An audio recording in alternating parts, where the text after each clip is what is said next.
137페이지 47번부터 26강 수업이 다시 시작되겠습니다. 137페이지 47번부터입니다. 47번 자용성 소결광이 고로 원료로 쓰이는 이유에 대한 설명이 아닌 것은 이렇게 하습니다. 자용성 소결광을 해놨는데 여기에 가에 느닷없이 Fairlight라는 말이 나와 있습니다. Fairlight.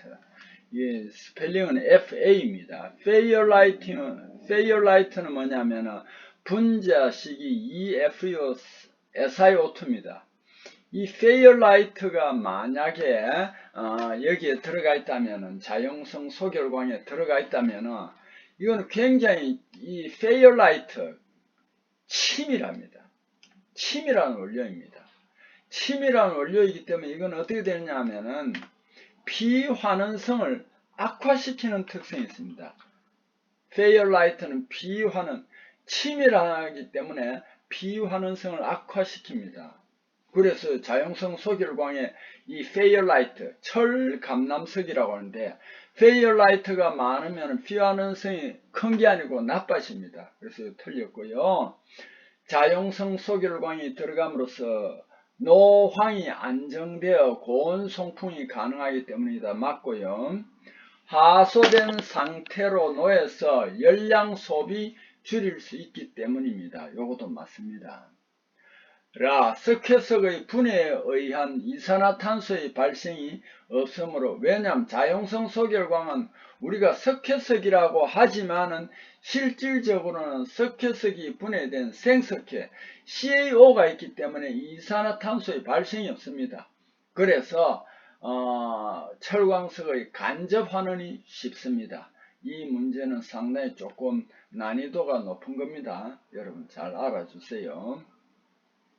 49번 분광석의 괴상화 방법으로 적합하지 않는 것은 입광철, 단광, 펠레타이징 이런 것은 다 해결이 되지만 소결, 절로는 아니죠. 그죠? 괴상화법에는 소결, 펠레타이징, 입광, 단광 등이 있습니다. 일단은 입광 같은 경우는 철광석을 한번 환원해서 녹인 겁니다. 그래서 입광. 자, 여기서 입광법, 광석을 크기별로 분류한 겁니다. 여기서는 입광이, 죄송합니다. 여기서 입광은 입철광이 아닙니다. 입광은 광석을 크기별로 분류한 것이고, 소결광은 분광석을 소결해서 만든 인조광석입니다. 단광은 폐기물의 더스트라고 해서 이게 그냥 먼지나 이런 게 아니고 여기는 철 성분이 좀 많이 있어요. 더스트, 젖은 슬러지, 이걸 혼합 숙성한 후 다시 건조, 선별, 파쇄 거친 후 원료 저장하고 고착제와 혼합하여 단광 제조합니다. 이 단광은 철 성분이 많이 있습니다. 철 성분이 많은 단광은 절로 냉각제나 고철 대용으로 쓰인다. 자, 펠릿 소결 특징. 펠레타이징은 미분은 여기 뭐냐, 미세분 말입니다. 미분은 미세분 말입니다. 줄여서 많이 쓰죠. 그죠? 미분 철광석 처리법입니다. 소결법은 이 펠레타이징보다는 상대적으로 굵은 광석의 단광법입니다. 펠레타이징 할 때는 0.1mm 굉장히 적은 거예요. 입도가. 자, 어쨌든 이 펠릿과 소결은요, 1200 내지 1300도씨까지 완전 용융이 아니고 반용융 상태로 가열해서 재결정이나 용융 등으로 분광끼리 결합 후 단광합니다. 보통 분광석에 3 내지 5% 가루 코크스를 배합하고 5 내지 10%의 수분을 조정하여 소결기에 장입해서 덩어리를 만듭니다. 열을 가하면 수분이 첫째는 결합을 해주었다가 결합에 있는데 소결하면 열이 쭉 올라가면 수분이 증발하겠죠. 그 사이에 이제 다공성 구멍이 생깁니다. 자, 이렇게 해서 이제 또 다음 페이지로 넘어가 봅시다. 138페이지입니다.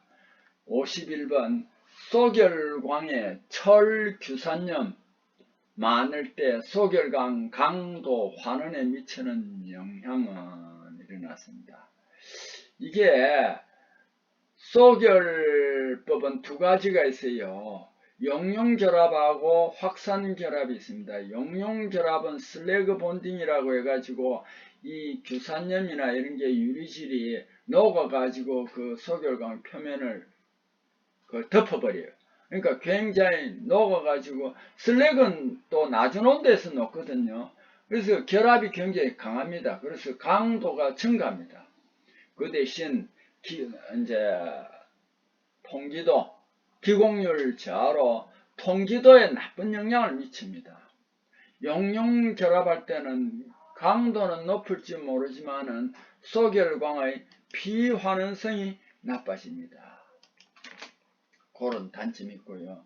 확산결합은 반대로 강도는 떨어지지만은 이게 약한 결합이기 때문에 비환원성이 좋아진다. 그래서 이거 적정하게 이렇게 이제 조화가 돼야 되는데 어쨌든 소결광할 때 이 철규산염이 많으면은 용융결합이 일어난다는 거 알아두세요. 그래서 강도가 커지나 환원성은 저한다. 피환원성이라고 하는 게 더 정확합니다. 환원성 해도 되지만은 피환원성이라고 하는 게 더 좋아요. 피환원성이라고 하는 게 더 정확합니다. 피환원성 하는 것이 더 정확합니다. 그래서 피환원성이 낮아진다. 여기 이제 용융결합은 이렇게 규산염이 많을 때 그렇게 일어나는 겁니다. 자, 53번 소결기에 급광이 몇 번 나왔죠? 급은 공급, 광은 광석, 그리고 광석을 공급하는 걸 급광이라고 합니다. 소결기에 급광할 때 신속한 원료 소결 반응의 조건으로 틀린 것은 이제 소결기에 광석을 공급했습니다. 이제 소결을 하는 건데 소결기 상층부에는 분코크스 증가십니다. 왜냐하면 그 불이 이제 짧게 붙어가지고 빨리 붙어야 되잖아요. 그래가지고 그 분코크스 그 밑에는 좀 코크스가 큰 겁니다. 요렇게 해가지고 빨리 붙어가지고 밑으로 이제 전달이 돼야 되기 때문에 소결기 상층부의 분코크스는 많아야 됩니다. 입도 작을수록 소결 시간이 줄어 미립자가 많을 것 이건 아닙니다. 입도가 작으면 소결 시간이 길어집니다. 다 폭방향으로는 연료 및 입도 면적이 적을 것. 그렇죠. 장애물 입도 분포, 장애 밀도에 따라 소결 반응에 영향을 미치기 때문에 통기성이 좋아야 됩니다. 신속한 소결 반응이 가능한 조건은 소결기 상층부에서 분코크스가 많고 통기성이 좋아야 되고 미세입자 이거 한자로 그러는데 미립입니다. 그죠? 미립 미세입자 적어야 되겠죠. 자, 여기 이제 이런 것도 주관식으로 얼마든지 나올 수 있습니다.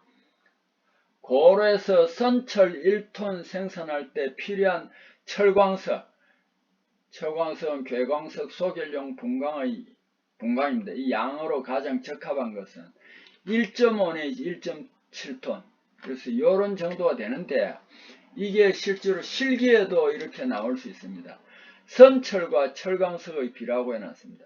선철 1톤 생산하려면 철광석이 한 1.5, 1.7 중간이니까 1.6톤 정도 필요하다. 그래서 1톤 할 때는 1.6톤이다. 이게 실기에도 이렇게 나올 수 있습니다. 가령 예를 들어 가지고 선철 1톤을 고로에서 생산하려면은 철광석을 얼마 장입해야 되느냐? 그러면 여러분 요 1.5에서 1.7까지 하면 됩니다. 1.5톤, 1.6톤, 1.7톤. 근데 평균이 1.6이거든요. 요렇게도 우리가 이렇게 이론을 공부하지만 이런 것들은 얼마든지 실기에도 등장할 수 있다라는 것을 여러분이 좀 이해를 하시고 그렇게 좀 집중을 해 주시면 좋겠습니다. 왜냐하면은 실기는 사지 쓴다가 아니잖아요. 내가 써야 되잖아요. 그렇기 때문에 이건 또 집중력이 더 필요합니다. 자, 다음 페이지를 또 넘어가겠습니다. 139페이지입니다. 57번. 고온 소결할 때 원료 중 슬래그 성분 용융에서 슬래그 성분이 용융을 한 겁니다. 입자가 슬래그 성분으로 단단하게 결합하며 특히 저용융점 슬래그일수록 잘 나타나는 결합은 이걸 용융결합이라고 합니다. 자, 여기서도 다시 한번 설명이 되어 있는데요. 소결작용은 용융결합과 확산결합 두 가지가 있습니다. 용융결합은 우리 슬래그 본딩이라고 합니다. 그래서 용융 슬래그.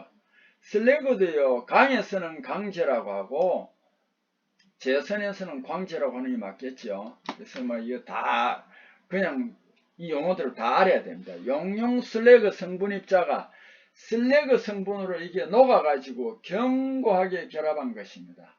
용융 주산염 발생하여 광석 표면을 이렇게 유리질 주산염으로 덮어버린 겁니다. 소결광 강도는 정대합니다. 그러나 비환원성이 저한다 하는 것을 알아둬야 됩니다. 거기에 특징이고요. 확산결합은 용융결합과 반대입니다.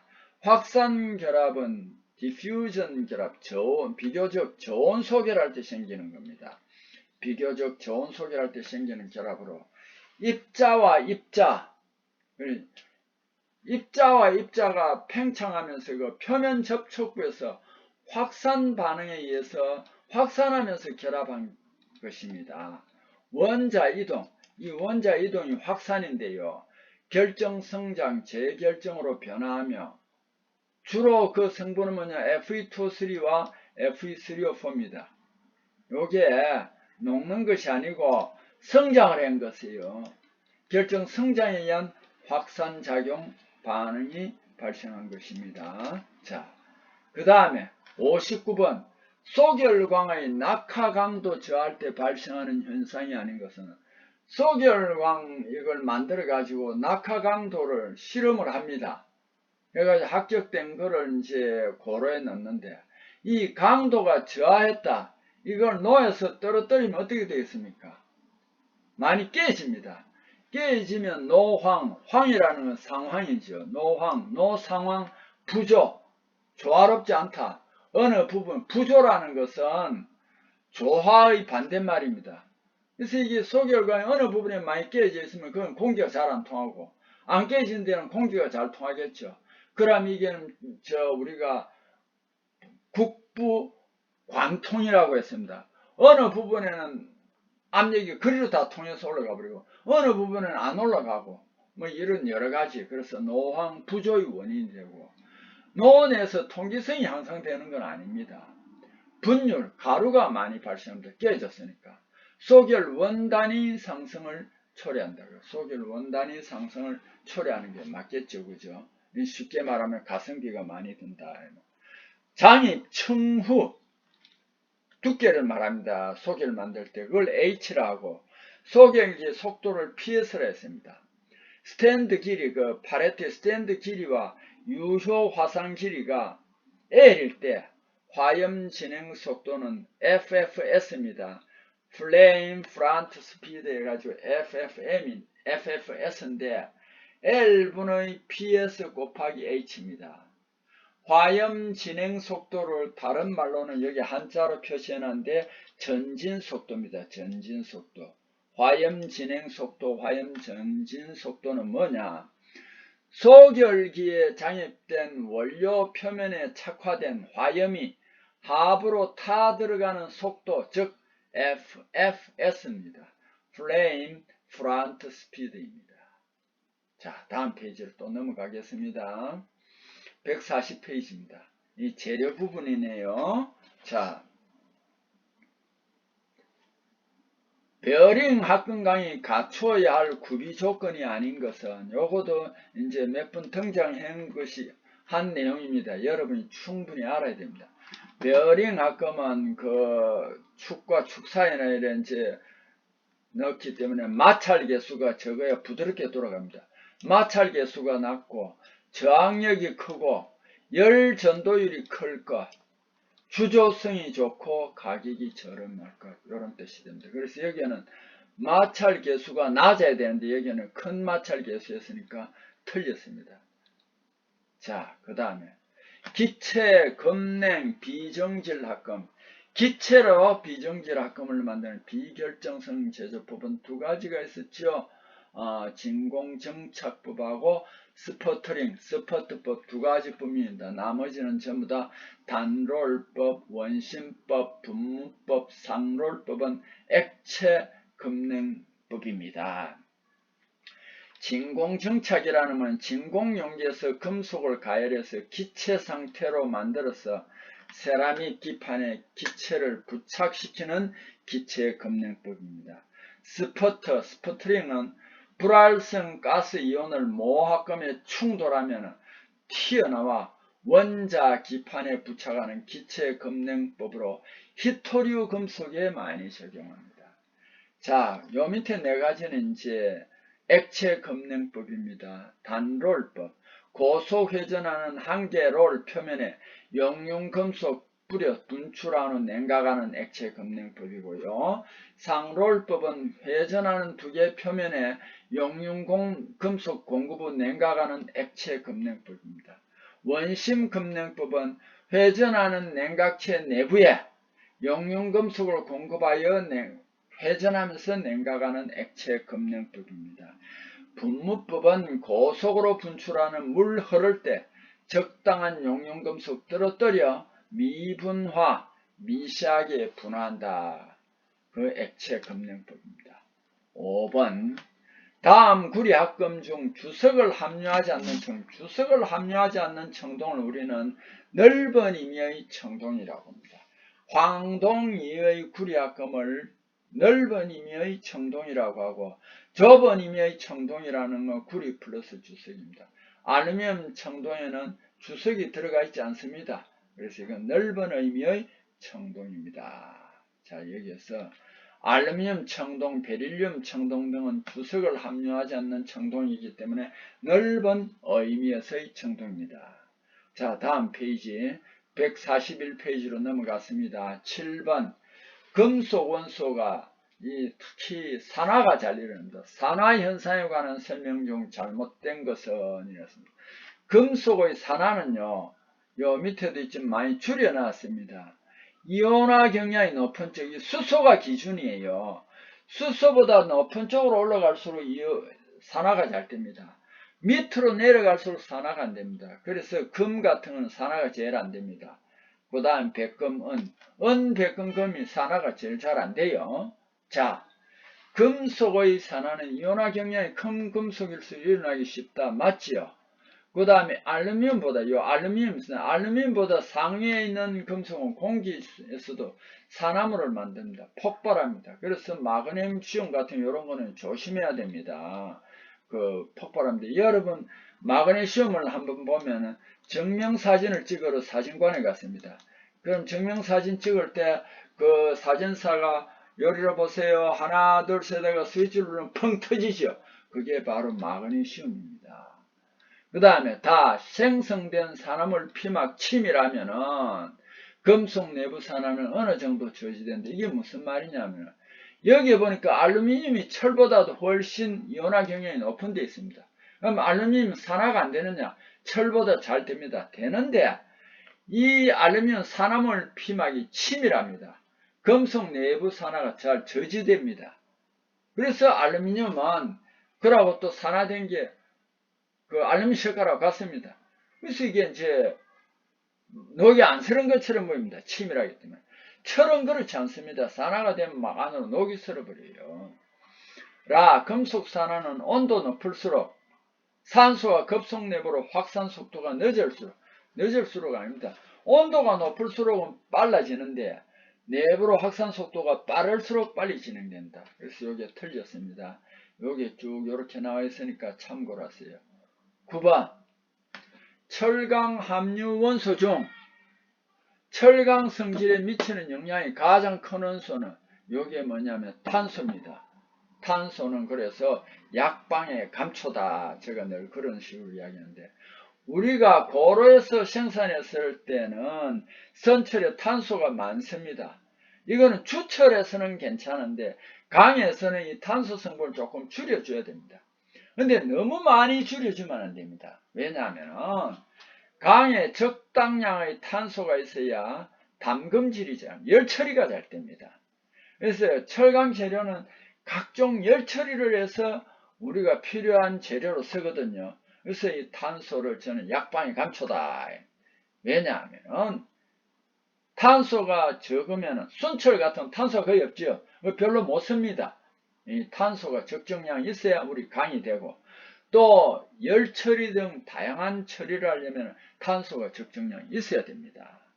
그래서 철강의 함유 원소 영향력인데 요건 내가 꼭 저는 그렇게 외워요. CSIMNPS 이 순서대로 외우라 이랍니다. 탄소와 규소는 그 강이나 주철에 약방의 감초다. 어느 정도 있어줘야 된다. 망간도 마찬가지입니다. 너무 많으면 안 되지만 망간은 그 적정량이 있으면 황하고 제거합니다. MNS가 제거하고요.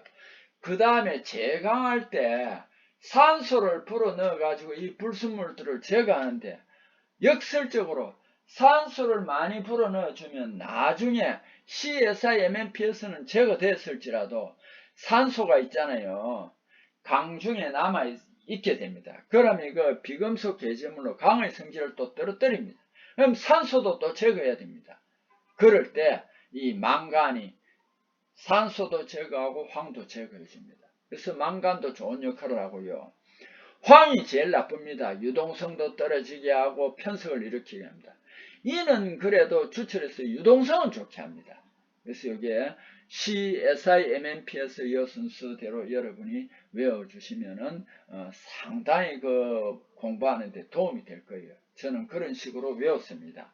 11번 금속 가공에서 냉간 가공, 열간 가공 구분하는 온도의 기준은 뭐냐면은 재결정 온도가 기준입니다. 재결정 온도보다 높은 온도에서 가공하는 것을 열간 가공, 열간 가공은 또 딴 말로 고온 가공이라고 합니다.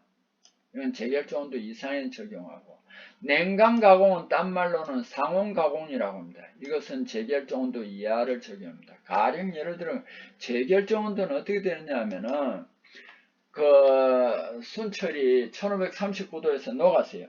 이걸 이제 덩어리로 만들었습니다. 천천히 냉각시키면은 거기에 뭐가 생기느냐 하면은 결정이 생겼어요. 근데 이 강을 다시 막 가공을 하면은 결정이 파괴가 됩니다. 그래서 이거 이제 아변을 하거나 이렇게 할 때 강을 어떻게 하느냐 450도 이상으로 가열해가지고 가공을 합니다. 이건 열강 가공이고요. 450도보다 낮은 데서 가공하는 것이 냉강 가공입니다. 뭐냐면 철의 녹는 온도는 1539도인데 재결정 온도는 450도씨 정도 됩니다. 비례하죠. 약 한 3분의 1 정도 됩니다. 이렇게 해서 재결정 온도가 생깁니다. 어쨌든 여러분 재결정 온도 이상에서 가공하는 것은 열간 가공, 재결정 온도 이하에서 가공하는 냉간 가공, 냉간 가공은 다른 말로 상온 가공, 열간 가공은 다른 말로 뭐라고 한다고요? 고온 가공이라 합니다. 자, 이렇게 해서 26강 수업도 여기에서 마치겠습니다. 자, 여러분 수고했습니다.